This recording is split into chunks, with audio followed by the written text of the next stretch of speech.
Bonsoir et bienvenue sur les antennes de l'Office de radiodiffusion télévision du Mali. Nous recevons ce soir M. Choguel Kokala Maïga, candidat du MPR à l'élection présidentielle de 2013. Bonsoir M. Maïga. Bonsoir. M. Maïga, pourquoi êtes-vous candidat à l'élection présidentielle et quelles sont vos motivations? J'estime que mon parcours pendant lequel le Mali m'a tout donné m'oblige aujourd'hui à être parmi ceux qui pensent qu'ils doivent aider le Mali à sortir de la situation dans laquelle il s'est trouvé en 2012.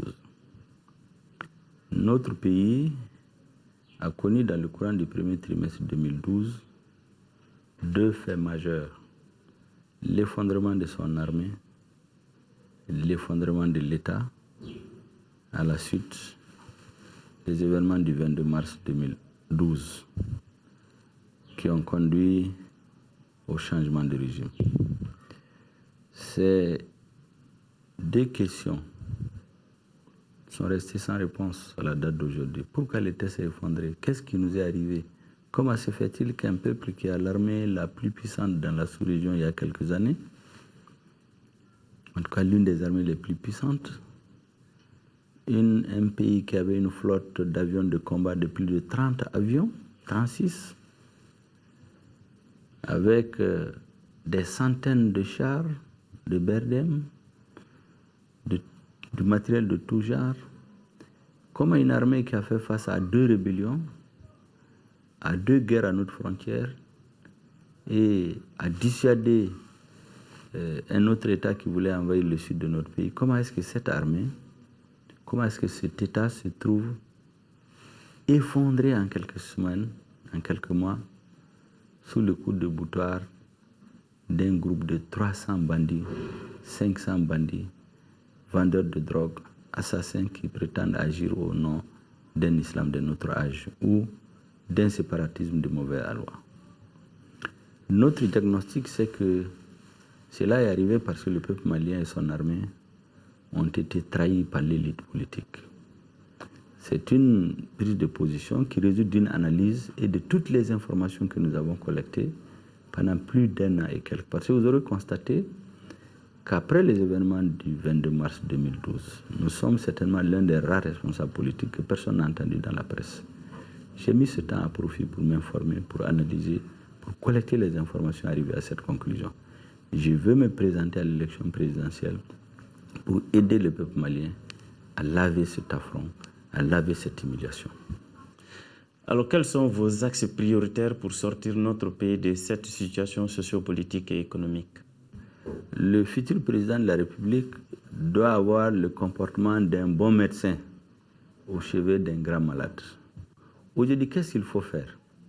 Eh bien, la priorité de nos priorités, si nous sommes élus président de la République, c'est de restaurer les forces armées de sécurité du Mali, restaurer la sécurité de notre pays, faire en sorte que la force et le droit cohabitent de manière que la force permette à notre État de dissuader quiconque veut porter atteinte à son intégrité territoriale ou à sa sécurité intérieure, et le droit pour protéger les citoyens contre toutes les forces terribles, y compris les bandits de tout genre. Une fois que l'État est réhabilité, il faut s'attaquer aux questions d'ordre économique. Il faut faire tourner la machine économique pour pouvoir répondre à la demande sociale. Parce que sans répondre à la demande sociale, on sera très vite dans l'impasse. Il faut une école qui forme des hommes à se prendre en charge dans la vie. Parallèlement, il faut redéfinir notre diplomatie. Les actes prioritaires de notre diplomatie doivent avoir comme objectif coopérer pour résoudre les problèmes économiques et sociaux que nous avons. Vous verrez que la plupart des grandes réalisations qui ont été faites dans notre pays, que ce soit les barrages de Sélengue ou Manantali, la route Seba-Gao, le deuxième pont de Bamako, le barrage de Taoussa, la télévision nationale, sont le fruit de la coopération avec le monde arabo-islamique. Cet aspect de notre coopération, qui est une constante depuis 1960 jusqu'à 1991, a été mise à côté. Nous comptons la remettre au centre du débat. Faire en sorte que dans nos ambassades, dans les pays d'expression arabe, les Maliens arabophones Il y a beaucoup d'élèves des médersa qui ont fait tous les cursus qu'il faut et qui sont des hommes aujourd'hui qui peuvent servir notre pays. Les missions diplomatiques de notre pays vont avoir de plus en plus de personnel arabisant en leur sein pour travailler au service de la diplomatie du développement. Et bien sûr, nous coopérerons de façon très désuète avec le reste de la communauté internationale. Nous avons ensuite comme priorité le traitement spécifique de la question de foi et de religion. Pourquoi nous avons dit que nous créerons un ministère chargé du culte, de la foi et de l'éthique pour s'occuper de ces questions et ne pas attendre que la bombe explose.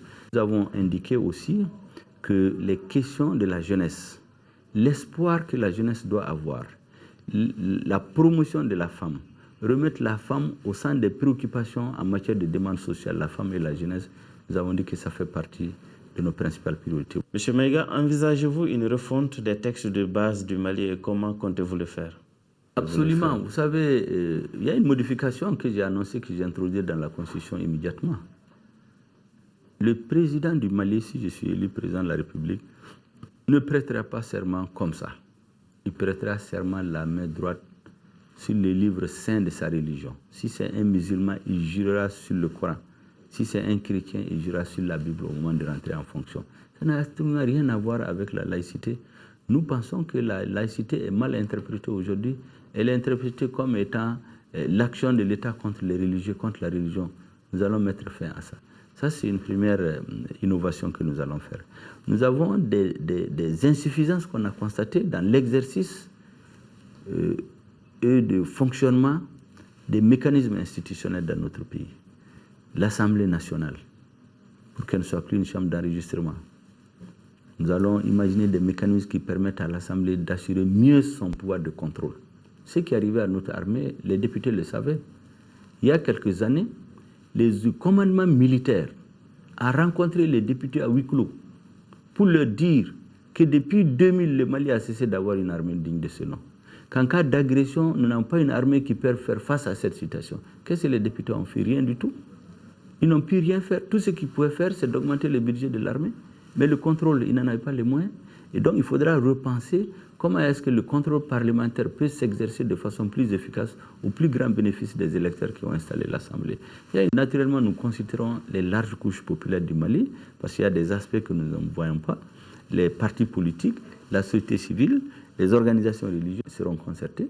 Et nous avons dit qu'aucune loi de société, une loi de transformation de notre société ne sera plus prise sans tenir compte de la vie de ceux qui font le soubassement de notre société, les chefs religieux, les chefs traditionnels. Pourquoi on ne vote pas une loi qu'on ne peut pas appliquer dans notre pays comme c'est déjà arrivé?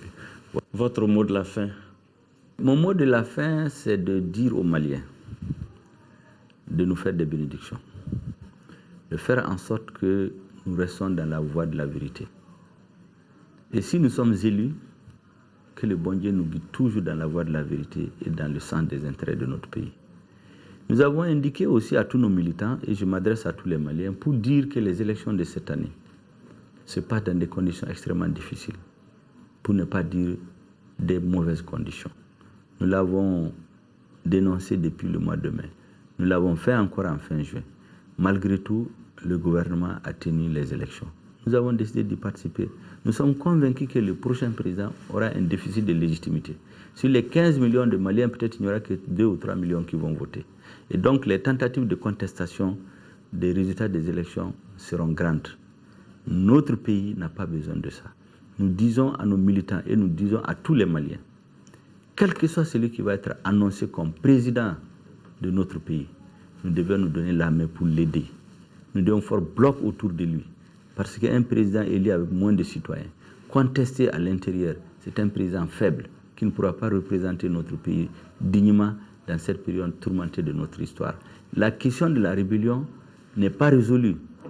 Elle ne fait que commencer. Nous avons besoin d'un président fort, un président qui a le soutien, à défaut d'être élu par une grande majorité, qui ait le soutien tacite et l'accompagnement de la grande majorité, pour qu'il se sente en sécurité, qu'il se sente légitime pour défendre dignement les intérêts de notre pays. En retour, nous lui demandons simplement d'être un président, un vrai président de tous les Maliens, pas un chef de parti. Si c'est nous le souhaitons, nous ne manquerons pas à cet engagement-là. Si c'est nous, c'est tant mieux. Si c'est un autre, nous ne ferons rien pour l'empêcher de travailler. et nous ne ferons aucune manifestation tendant à remettre en cause ce qui est acquis à la suite de ces élections.